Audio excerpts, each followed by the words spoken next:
Food is an 8-week psychology group aimed to support people living with obesity overcome emotional and psychological barriers to weight loss, such as emotional eating and yo-yo dieting. It is not a weight loss group. Topics include why losing weight is difficult, why diets do not work, and how to manage difficult feelings associated with eating and weight. Week by week, participants are encouraged to think about their relationship with food and create their own personal toolkit of coping skills that are not food related. A pilot of 31 people who attended previously in person reported improvement in emotional eating, anxiety and depression, and unexpectedly 37% reported weight loss. When COVID hit, we were keen to adapt our service and delivered it online, as were many services. For our weight management patients in particular, we needed to increase people's access to support, as many were shielding, due to the increased risk of developing severe complications or dying from COVID. Weight stigma had also been reportedly increased. People living with obesity already report weight stigma, but this experience was made worse because of the publicised link between obesity and COVID, and also social isolation had increased. We already had a group waiting list, and we were keen to know whether online delivery of the group would be as good as it was in person. And there was a need to to cope with the increased demand due to changes in our referral pathway opening up. So this is what we did. We secured admin support. So looking at can I start that again? We secured admin support to book sessions via Microsoft Teams, sending out handouts and invites, support from a dietetic assistant practitioner to deliver the groups, monitor the chat function and record attendance. We also set up meetings with 2 patient representatives before the group, halfway through and post-group. The initial meetings were set around adapting the materials for online delivery, and they were invited to make comments about the process and accessing the group via a Microsoft Teams platform. We all agreed the group sessions would be a maximum of 1 hour and 15 minutes based on our experiences as well as recommendations from Tech Cymru. We then contacted 46 people who were already on the group waiting list. 11 couldn't be reached, 8 were deferred to the next round of groups, and 9 were discharged as they no longer wanted input. 18 people were allocated to 2 groups over 2 consecutive days, and questionnaires were sent out for them to complete pre-group. And these were the outcome measures that we used. Measure of anxiety and depression, self-efficacy in relation to eating, that is the ability to resist food and eating across a range of situations, a measure of eating behaviour, self-esteem and psychological distress. And this is what we found. 80% of the participants reported a reduction in emotional eating. 80% reported a reduction in symptoms of depression, 73% in symptoms of anxiety, whereas 67% reported an improvement in self-esteem and 87% reported an improvement in self-efficacy related to eating. When we looked at the costs of delivering the group online, this came to just under £500, whereas in person we calculated running groups in geographically clustered areas, depending on where people live, would have gone up to about £4,500.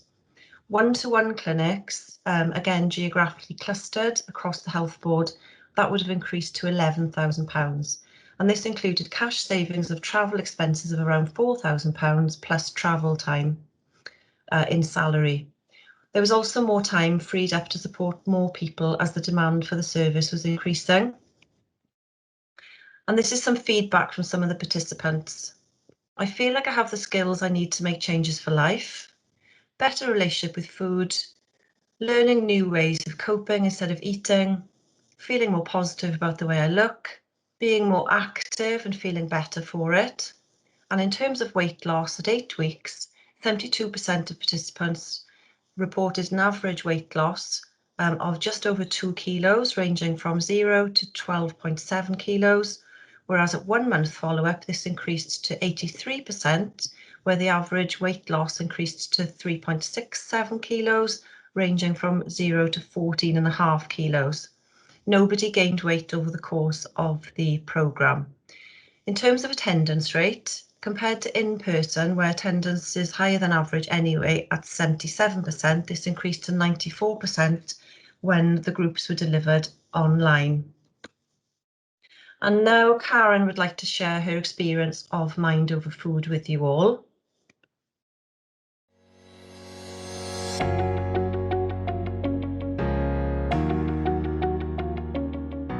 Hey everyone, my name is Karen. I'm a Carmarthenshire resident who recently completed the Mind Over Food group. It was a really positive experience and one I would highly recommend others to try. As a 47-year-old female who has struggled with weight issues for most of her adult life, I was a bit sceptical about the likely impact of the group. I thought there's not really much more I can learn at this age, and had kind of resigned myself to being large, if I'm honest. But then, having reflected and thought about it, I thought, well, I can't really complain if I don't give something a go. And I'm so glad that I did. I know some people have some preconceived ideas about doing groups, but like I say, this isn't a weight loss group. It was an environment where I was very much given respect, support, encouragement, understanding, as well as useful tools and tips. And whilst you're encouraged to employ those and to make small changes until they could have a huge impact, which seems a little implausible, I'm pleased to report that by the end of the group I'd actually lost a stone in weight, and that's a first for me, a first where I didn't have to diet or deprive myself.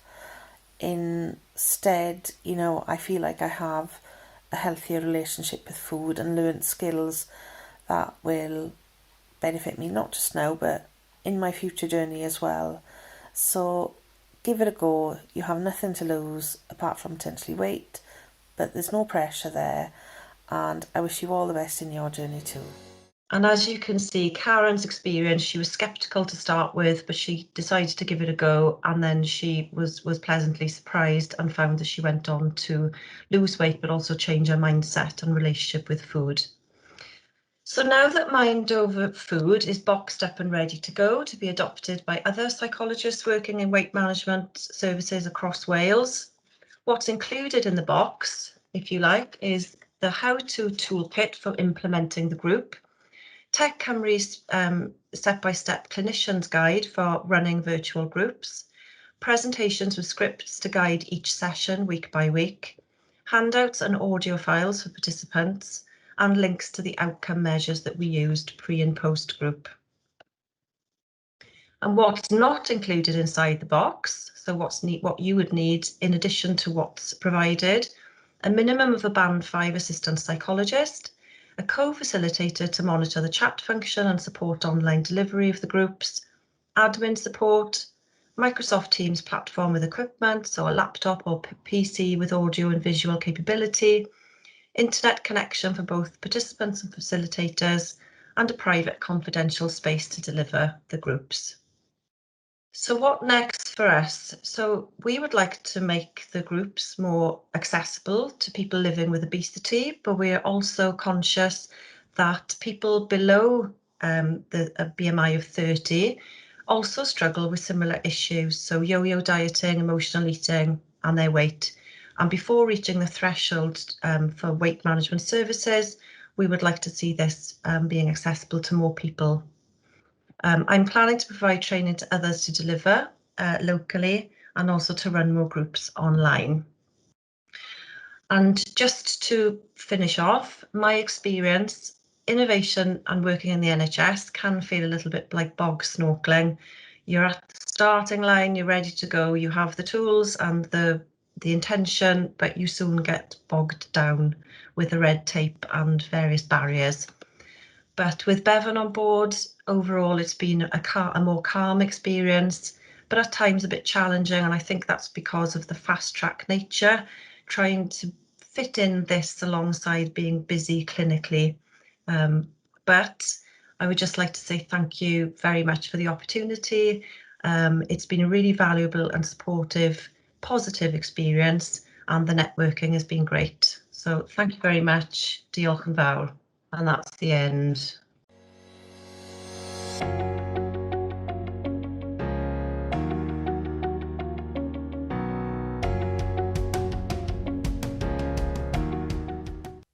We will now have a Q&A discussion.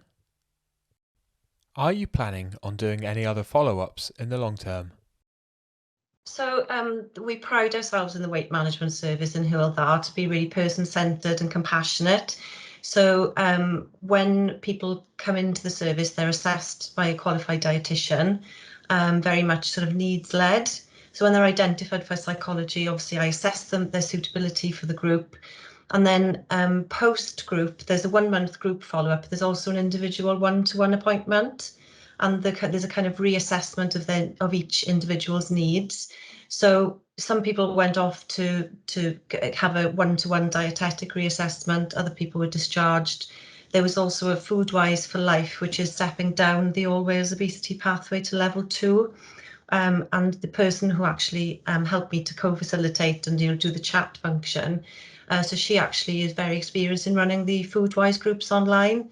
So what she did was she set up a group just for these participants, which is the first really that we've done that. And there has been some ongoing weight loss reported as well. So some people have gone on to do a dietetic-led group, others have gone to Foodwise.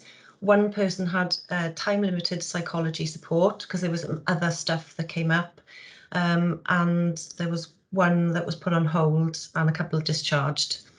So we kind of don't just drop them off there, we sort of continue and track them through the service.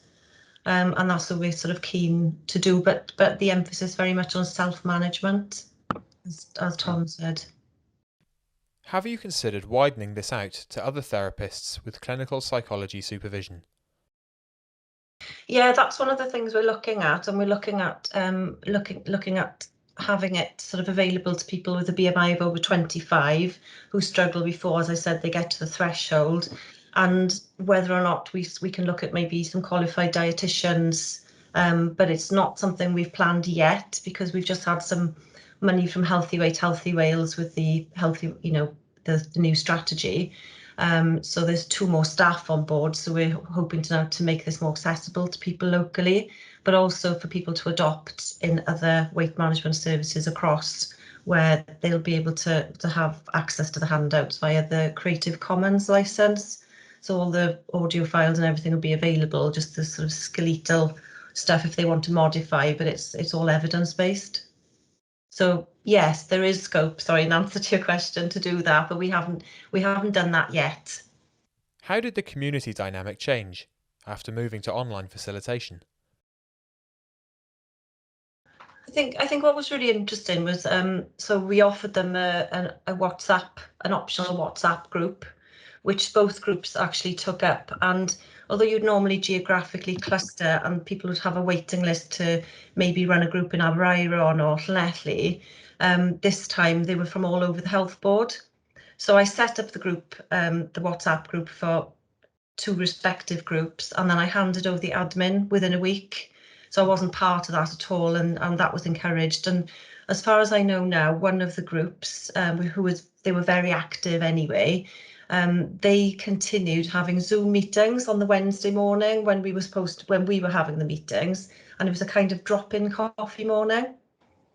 So I know they kept in touch, but the others kind of dissipated, and I guess it's about group dynamics as well, isn't it? It's, you don't quite know how everybody's going to mix, but the second group initially I didn't think would interact very well, but actually they did, and they were very supportive of each other. So I think the online in some ways kind of broke down barriers.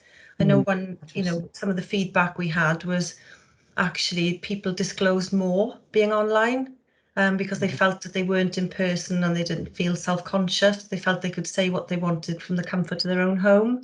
So I thought that was really interesting. What advice would you give to future Bevan exemplars? I think it depends on going back to what Alison said about time. I think I underestimated the time that it took really to kind of focus and do that, being busy, sort of as a clinician. So really kind of thinking about getting the right support on board, and just sort of thinking about putting that time aside and knowing that you can clear your diary to do that. But also I think just don't be scared of things. I think what's interesting with COVID is I've always been quite passionate about doing the stuff online, but it's always been incredibly difficult. It took me 2.5 years to do Skype sessions with patients before COVID. And now you can do it, and it's all there. It's just use it as much as you can, because it's a really useful tool. And even we had people in their 60s and late 60s who were using this technology, and they were absolutely fine with it. So I think just go for it, really. I know that the Health Board is just signing up to the Digital Inclusion Charter, because that's one of the things, is that there's often not the Wi-Fi or the costs, for patients. They have to sort of come up with the costs for devices and things. So I know there's some work going on in the background with that, because we were keen. So it's great for us, but if people haven't got the access or the wherewithal or the interest, they need that support to access. It's really important.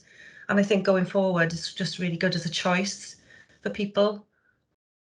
It doesn't have to be all or nothing. It can be, I used to do a combination of things, face to face, 1 in 3, 1 in 2, but it was really better use of time.